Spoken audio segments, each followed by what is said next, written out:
Iran war కొనసాగుతున్న నేపథ్యంలో ఇప్పుడు అమెరికాకి ఒక బిగ్ షాక్ తగిలింది. బలవన్ మరణానికి తమ సైనికులు ప్రయత్నిస్తున్నారు అన్న వార్త ఇప్పుడు యుఎస్ గవర్నమెంట్ని భయపెడుతోంది. ఇరాన్తో యుద్ధంతో తీవ్ర ఒత్తిడికి లోనవుతున్నారట సైనికులు. గల్ఫ్ జలాల్లో నెలల తరబడి అబ్రహం లింకన్ ఉండడం మనకు తెలిసిందే. USS Abraham Lincoln, USS Gerald Gulf జలాల్లోకి వెళ్ళాయి, మనం విన్నాం. అయితే అబ్రహం లింకన్లో ఇప్పటికే పరిస్థితులు దారుణంగా తయారయ్యాయంటూ తెలుస్తోంది. తీవ్రమైనటువంటి ఆహారం, మంచినీటి కొరతతో అవస్థలు పడుతున్నారు. సముద్రంలోకి దూకి బలవన్ మరణానికి ప్రయత్నిస్తున్నారు నావికులు. మొత్తం 6 నావికులు ప్రయత్నించారంటూ తెలుస్తోంది. రికార్డు స్థాయిలో 250 రోజులకు పైగా అబ్రహం లింకన్ సముద్రంలోనే ఉంది. నౌకలో 5,000 మంది నావికులు, మెరైన్స్ ఉన్నారు. యుద్ధం ఎప్పుడు ముగుస్తుందనేది వాళ్ళకి క్లారిటీ లేదు. తమ వారిని ఎప్పుడు కలుస్తామో తెలియక, ఆ ఒత్తిడిని తట్టుకోలేక చాలామంది అక్కడున్న సోల్జర్స్ బలవన్ మరణానికి పాల్పడుతున్నారట. మానసిక ఒత్తిడితో అల్లాడిపోతున్నారట. ఇరాన్ ఓడరేవుల దిగ్బంధంతో ఈ ఒత్తిడి మరింత పెరిగింది. మరోవైపు యుద్ధాన్ని కొనసాగిస్తామంటూ ఇరాన్ హెచ్చరించడం మనకు తెలిసిందే. ప్రత్యర్థిని బలహీనపరచడమే తమ వ్యూహం అంటూ ఐఆర్జీసీ చెబుతోంది. ట్రంప్ హయాంలో యుద్ధం ఎప్పుడు ముగుస్తుందో తెలియని పరిస్థితి చాలా దారుణం అంటూ కొంతమంది మాట్లాడుతున్నారు. యుద్ధం కనుక ఒకవేళ ఇంతకంటే పొడిగించుకుంటూ పోతే మరింత మానసిక ఒత్తిడికి గురవుతారు సైనికులు. దీనివల్ల చాలా నష్టపోవాల్సి వస్తుందంటూ ఎక్స్పర్ట్స్ చెబుతున్నారు. నావికులపై మిలిటరీ టైమ్స్ కథనాలను ఇప్పటికే అమెరికా నేవీ మరోవైపు ఖండిస్తూ వస్తుంది. 5,000 మంది సైనికులు, it's been 260 days, almost 9 months అవుతుంది. ఇప్పటికీ సముద్రంలోనే ఉన్నారు, ఆ గల్ఫ్ జలాల్లోనే తిరుగుతూ ఉన్నారు. ఎక్కడో చోట ల్యాండ్కి చేరుకోవడానికి అవకాశం లేదు. కొద్దిసార్లు, హార్డ్లీ 3-4 times మాత్రమే వాళ్ళు ల్యాండ్ మీద అడుగు పెట్టారు. అప్పటి నుంచి ఈ షిప్లోనే ఉన్నారు. మనందరికీ తెలిసిందే, షిప్లో, అందులోని యుద్ధం టైంలో ఎంత భయంకరమైనటువంటి షెడ్యూల్ ఉంటుందో మనం చాలాసార్లు, అఫ్కోర్స్ కొంతమంది సినిమాల్లో చూసి ఉండొచ్చు, కొంతమంది వార్తల్లో వినుండొచ్చు. సో సింపుల్గా చెప్పాలి అంటే వాళ్ళ పరిస్థితి చాలా దారుణంగా ఉంది. 5,000 మంది సైనికులు ఉన్నారు ఆ పెద్ద షిప్లో. 5,000 మంది సైనికులు షిఫ్ట్ల వారీగా పనిచేస్తూ ఉంటారు. And you can't expect 8 hours working times మనం ఎక్స్పెక్ట్ చేయలేని పరిస్థితి. ఎందుకంటే ఎప్పుడు ఇరాన్ వచ్చి, అందులోనూ గల్ఫ్ జలాల్లో ఉన్నారు, ఇరాన్ వచ్చి ఎప్పుడు యుద్ధం చేస్తుందో, ఎప్పుడు వాళ్ళ మీద ఏ స్ట్రైక్ చేస్తుందో, ఏ డ్రోన్ వచ్చి పడుతుందో, ఏ మిజైల్ పడుతుందో తెలియని పరిస్థితుల్లో 24/7 వాళ్ళు గస్తీ కాస్తూనే ఉంటారు. నిద్ర ఉండదు సరిగా, ఫిజికల్గా చాలా టైర్డ్ అయిపోతారు. కంటిన్యూస్గా వాళ్ళు యుద్ధంలో ఇన్వాల్వ్ అయి ఉంటారు. మెంటల్గా చాలా స్ట్రెయిన్ అవుతూ ఉంటారు. అండ్ ప్రాపర్ ఫుడ్ లేదు. డ్రింకింగ్ వాటర్ చాలా లిమిటెడ్గా ఉన్నట్లుగా తెలుస్తుంది. ల్యాండ్ని చూడలేదు చాలా రోజుల నుంచి. It's been 260 days. ఇప్పటికీ యుఎస్ఎస్ అబ్రహం లింకన్ బయలుదేరి వెళ్ళి అప్పటి నుంచి ఇప్పటి వరకు వాళ్ళు సముద్రంలో ఉన్నారు. వాళ్ళ కుటుంబ సభ్యులు ఎప్పుడు కలుస్తారో తెలియదు.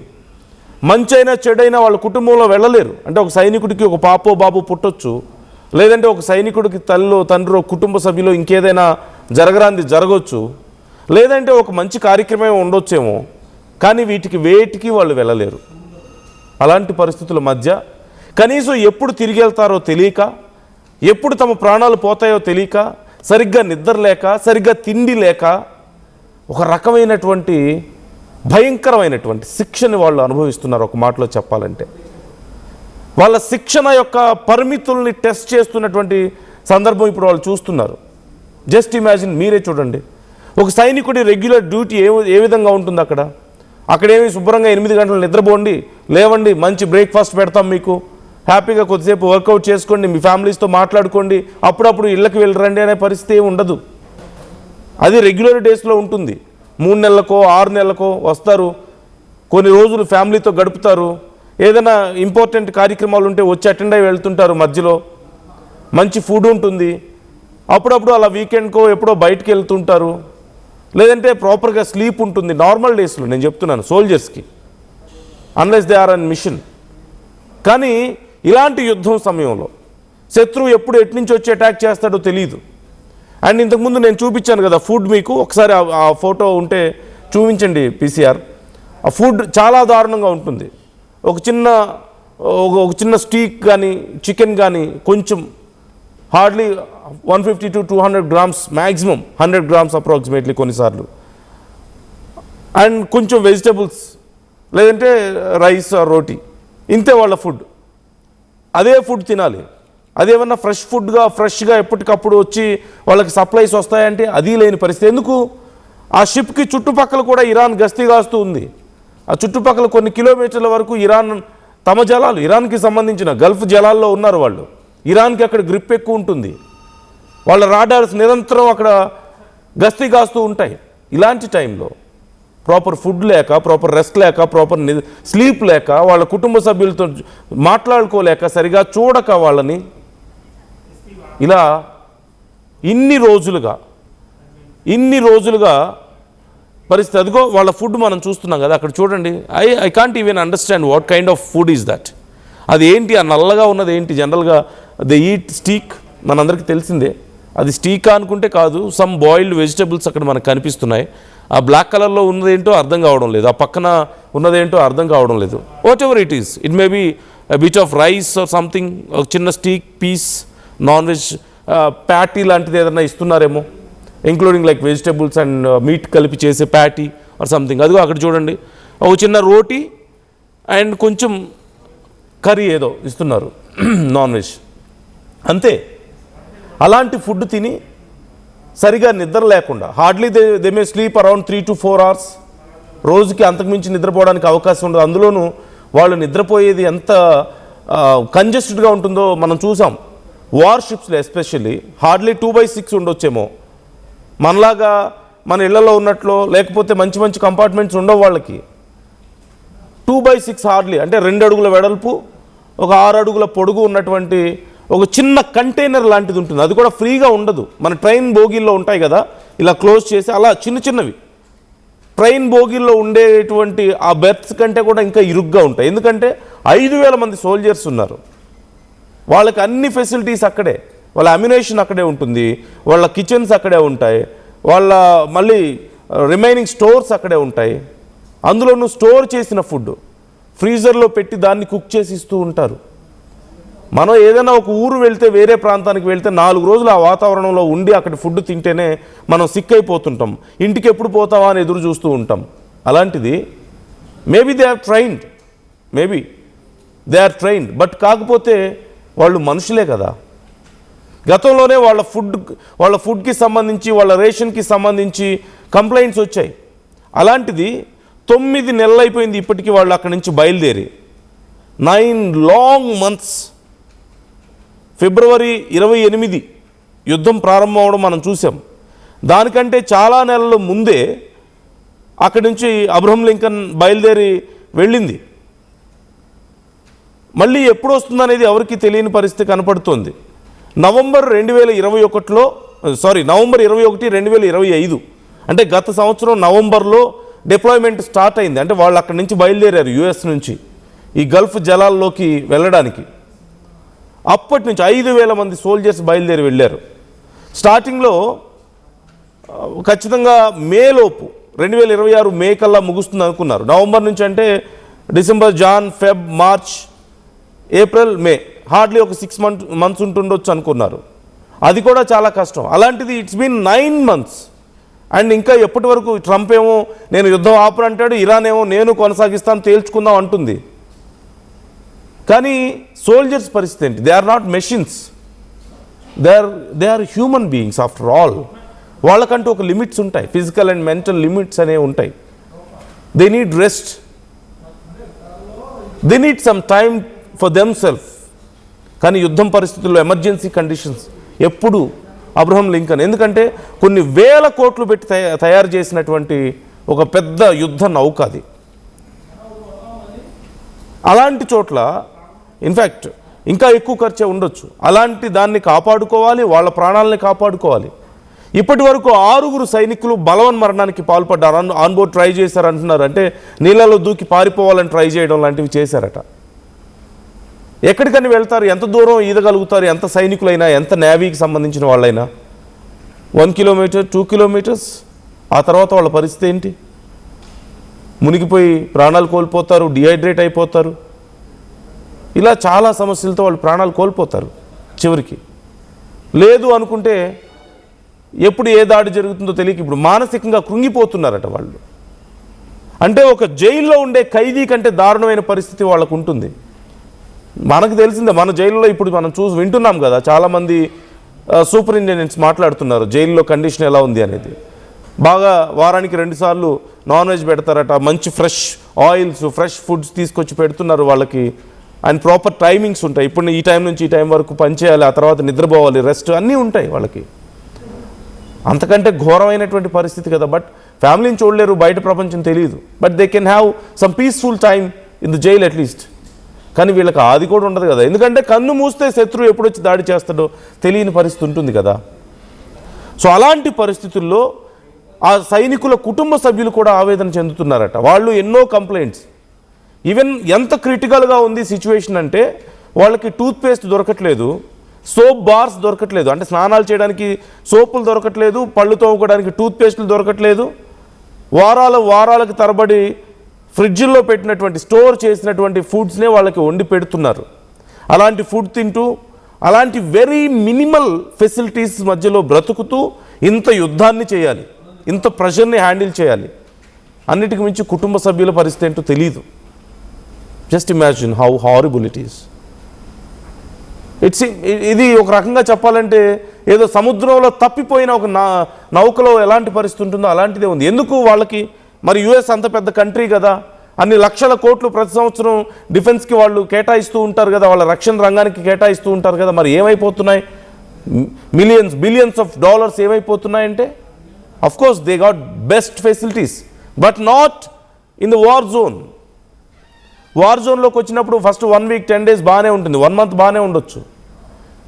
వాళ్ళ దగ్గరికి బేసిక్ అవసరాలకి తగినటువంటి ఫుడ్ అలాంటివి తీసుకొచ్చేటువంటి హెలికాప్టర్స్ మీద కానీ, లేదంటే కార్గో ఫ్లైట్ ఈ జెట్స్ మీద కానీ, లేదంటే చిన్న చిన్న బోట్స్ మీద ఇరాన్ దాడులు చేస్తుందేమో అన్న భయం ఉంటుంది. దాడులు చేసింది, చాలా బోట్స్ని నాశనం చేసింది.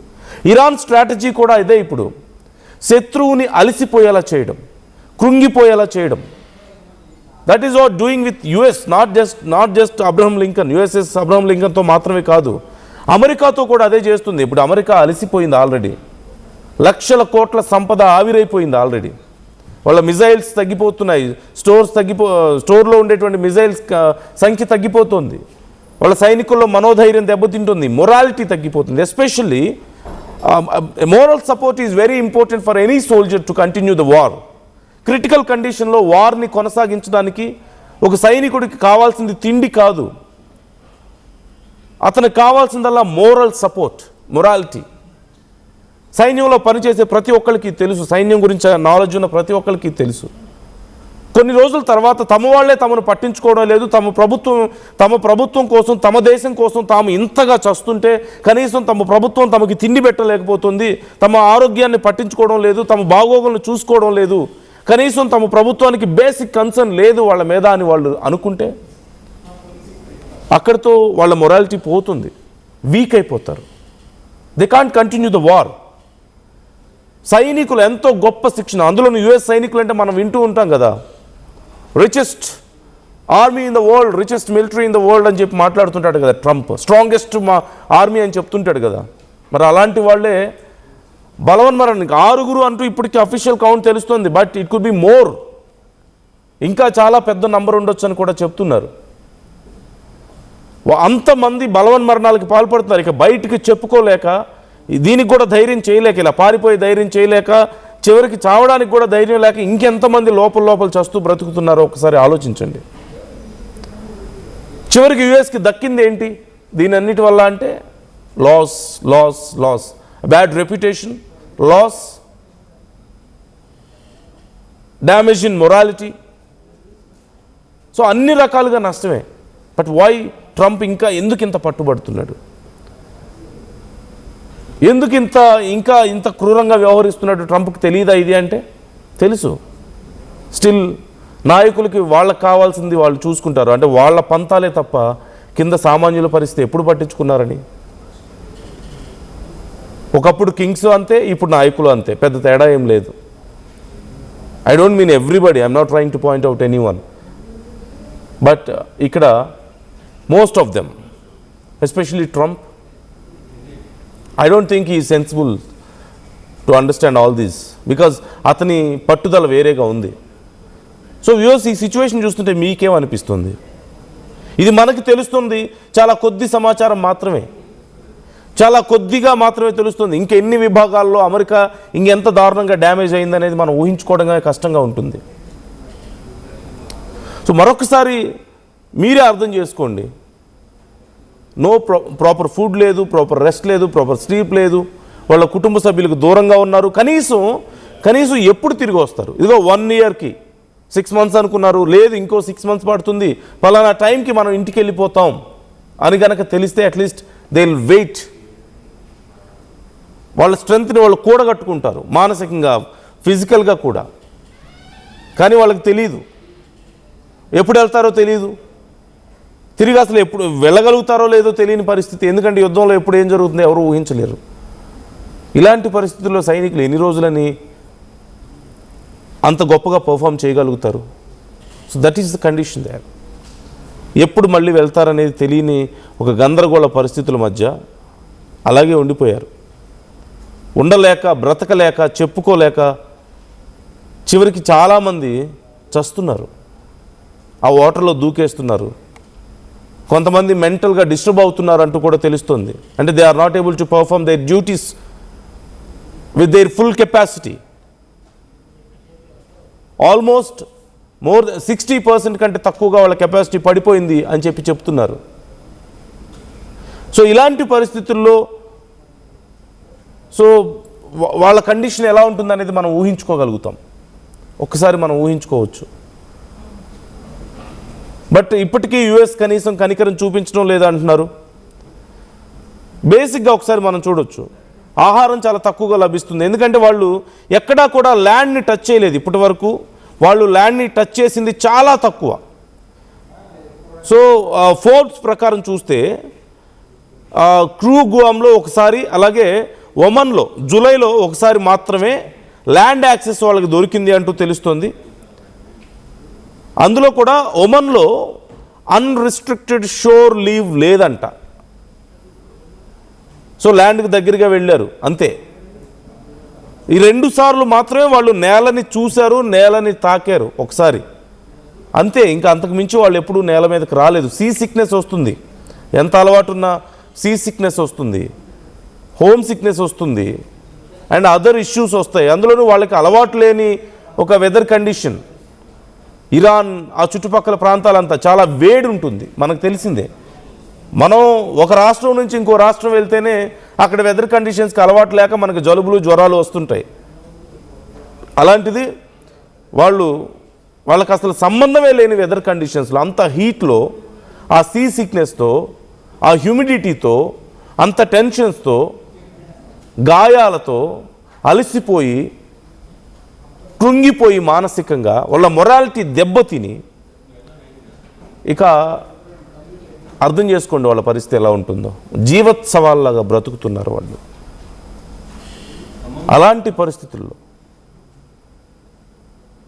So try to comment your opinions viewers. మీకేమనిపిస్తుంది ఈ సిచ్యువేషన్ చూస్తుంటే? ట్రంప్ ఏం సాధించాడు ఇంత పెద్ద యుద్ధం తర్వాత, ఇంత వాళ్ళ సైనికుల్ని ఇంత టార్చర్ చేసిన తర్వాత? So called greatest army in the world is suffering now. వాళ్ళు సఫర్ అవుతున్నారు ఇప్పుడు, చెప్పుకోలేని నరక యాతన అనుభవిస్తున్నారు. చెప్పుకున్నా వాళ్ళని పట్టించుకునే నాదుడే లేడు, దిక్కే లేదు వాళ్ళకి. So viewers, comment your opinions.